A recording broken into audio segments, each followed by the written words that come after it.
And welcome to my YouTube channel Moin computer take.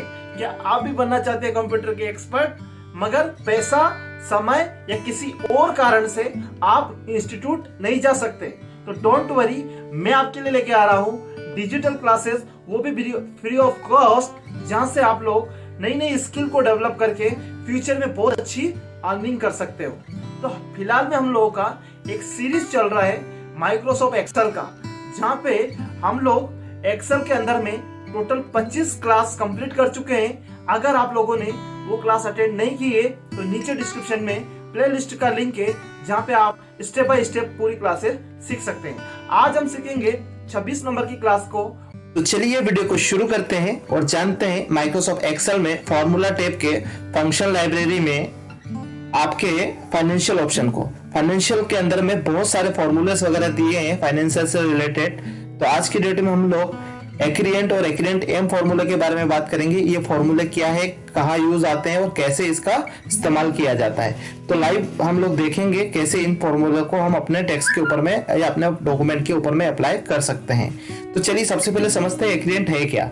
एक्रिएंट का अगर हिंदी अनुवाद अगर देखा जाए तो आरोपण। आरोपण मतलब आप किसी भी कंपनी या किसी बड़ी फर्म से या किसी शेयर होल्डर से उसका शेयर या फर्म से उसका बॉन्ड या किसी बैंक से लोन वगैरह ले रहे हैं, या आप खुद एक बैंक के किसी को दे रहे हैं, तो उस सिचुएशन में वहां का जो इंटरेस्ट है उसको कैलकुलेट करने के लिए, उसकी गणना करने के लिए एक्रिएंट फॉर्मूले का इस्तेमाल किया जाता है। तो एक्रिएंट एम का मतलब क्या है? एक्रिएंट एम और एक्रिएंट दोनों लगभग सेम फॉर्मूले है, बस इसमें डिफरेंस इतना है कि यहाँ पे मंथली बेसिस पे इंटरेस्ट काउंट किया जाता है और यहाँ पे ईयर बेसिस पे, मतलब 2 साल 3 साल 4 साल का जितना भी आपका एग्रीमेंट हुआ है उसके बेसिस पे यहाँ पे चेक किया जाता है। तो दोनों में क्या डिफरेंस है हम लोग प्रैक्टिकल करके देखते हैं। तो चलिए यहाँ पे मैं इसका रिजल्ट ला के आपको दिखाता हूँ।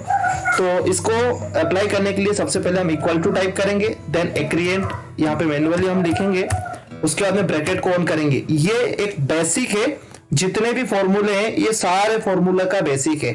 आपको ईच एंड एवरी फॉर्मूले में इतना तो लिखना ही पड़ेगा, चाहे वो सम का हो, काउंट का हो, मीन का हो, मैक्सिमम का हो। उसके बाद में जब ये फॉर्मूला आप लगा देंगे तो ये फॉर्मूला खुद आपको गाइड करेगा, इसका सिंटेक्स आपको गाइड करेगा कि आपको क्या क्या वैल्यूज यहाँ पे इनपुट करनी है।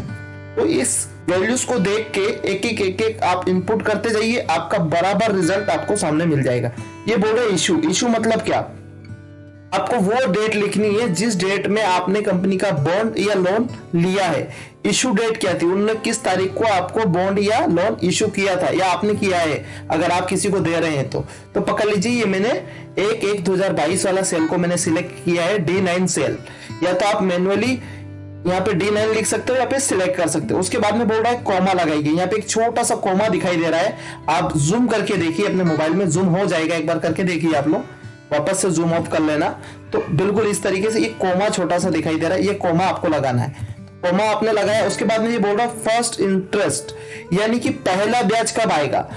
अगर आप दे रहे हो तो आपको ये कैलकुलेट करना है कि आपको पहला ब्याज कब से लागू करना है। तो यानी कि जिस दिन आपको फंड देगी, ये जो बॉन्ड देगा या लोन देगी, उसी दिन से इंटरेस्ट लगना स्टार्ट हो जाएगा। तो मैं फर्स्ट इंटरेस्ट डेट को भी मैं 1/1/2022 ही क्लिक कर देता हूं।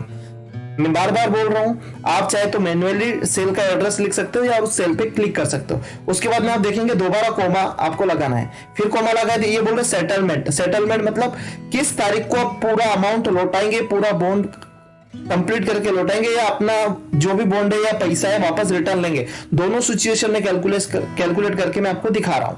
तो यहाँ पे हमने सेटलमेंट डेट भी दे दी है। फिर कोमा लगाने का बोल रहा है, हमने लगा दिया। रेट क्या रहेगी, मतलब ब्याज दर कितनी रहेगी, वो है आपका रेट।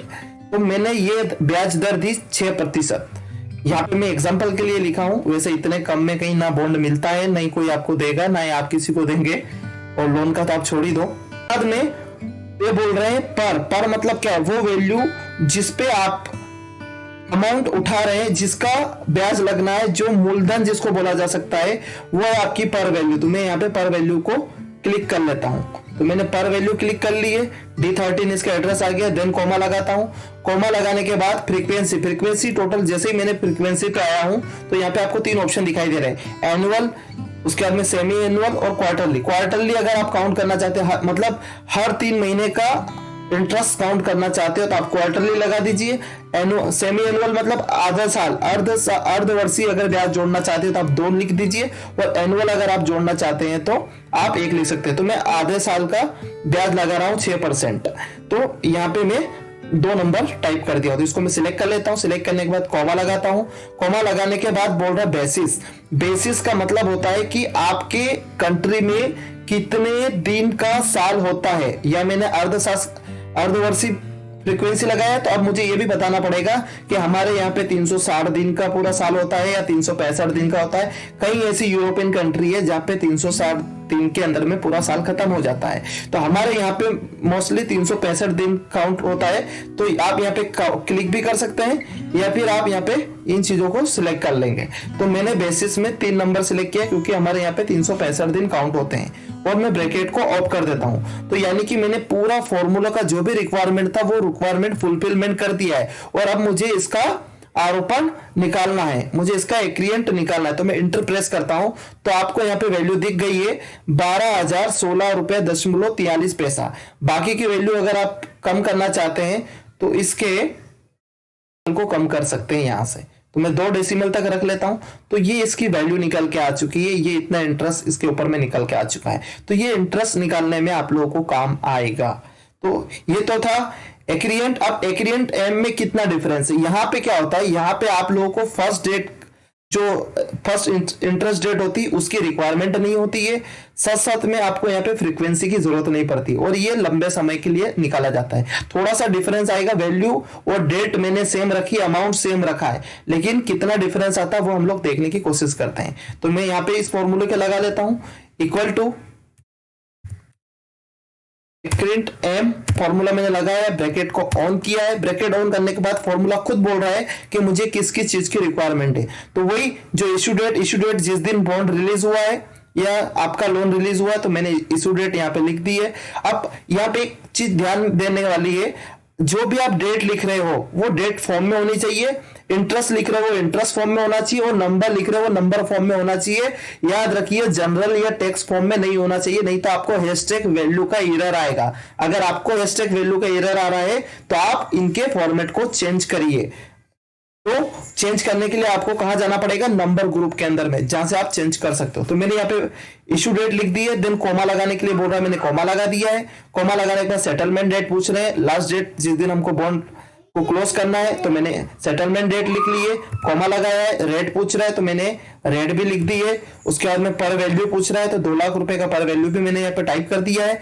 इसके बाद में आपको पूछ रहा है बेसिस, तो हमारे इंडिया के अंदर में जो बेसिस है 365 दिन का है, इसलिए 3 नंबर को मैं चूज करता हूँ, ब्रैकेट ऑफ करता हूँ और इंटर करता हूँ। तो आप देखेंगे कि यहाँ पे वैल्यू आपकी आ चुकी है। तो ये डिफरेंस होता है इन दोनों के अंदर में। ये लंबे समय के लिए मैच्योरिटी वैल्यू को निकालने के लिए, मैच्योरिटी इंटरेस्ट निकालने के लिए होता है, और बेसिस पे आपको इंटरेस्ट निकालने के लिए काम आता है। तो इस तरीके से आप वैल्यू को निकाल सकते हैं कितनी भी बड़ी वैल्यू हो। तो ये था आपका एक्रियंट और एक्रियंट एम फॉर्मूला।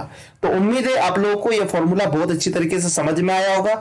अगर आज का वीडियो आपके लिए हेल्पफुल रही है तो प्लीज वीडियो को लाइक कर दीजिए, चैनल को सब्सक्राइब कर दीजिए, ताकि हम इससे रिलेटेड और भी वीडियो लेके आते रहते हैं। तो जब भी नई वीडियो अपलोड हो आपको नोटिफिकेशन मिल जाए और आपकी क्लास मिस ना हो। तो चलिए लेते हैं आप लोगों से विदा, मिलते हैं किसी बेहतरीन वीडियो के अंदर में। तो wish you all the best, thank you and take care.